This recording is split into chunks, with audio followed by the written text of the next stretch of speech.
इस क्लास में हम सीखेंगे एक और नया टॉपिक, विल हैव टू। बहुत सी बार हम हिंदी में ये बोलते हैं कि आपको ये काम करना पड़ेगा, मतलब मजबूरी होती है ऐसे कामों में। जब कहना हो कि मुझे ऐसा करना पड़ेगा, वैसा करना पड़ेगा, तब आप इस टाइप के सेंटेंस विल हैव टू से बनाएंगे। जैसे मुझे खेलना पड़ेगा, I will have to play, मुझे खेलना पड़ेगा। मुझे घर जाना पड़ेगा, I will have to go home. मुझे ऑफिस जाना पड़ेगा, I will have to go to office. उसे खेलना पड़ेगा, he will have to play. Ramesh को खेलना पड़ेगा, Ramesh will have to play. Dinesh को खेलना पड़ेगा, Dinesh will have to play.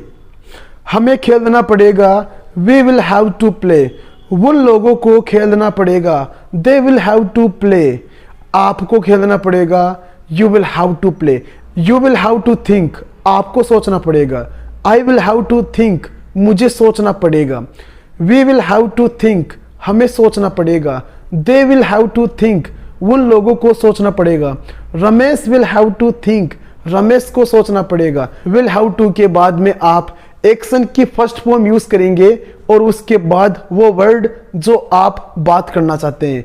जैसे मुझे क्रिकेट खेलना पड़ेगा, I will have to play cricket. कितना आसान है ना अंग्रेजी बनाना।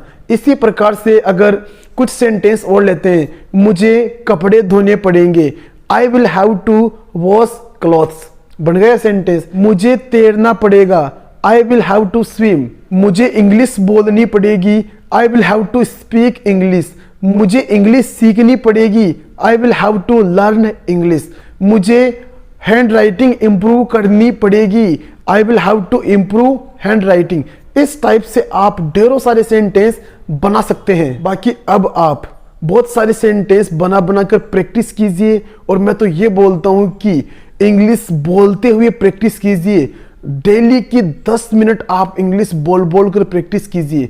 एक दिन आप खुद में एक बहुत बड़ा बदलाव देखेंगे। Thank you so much.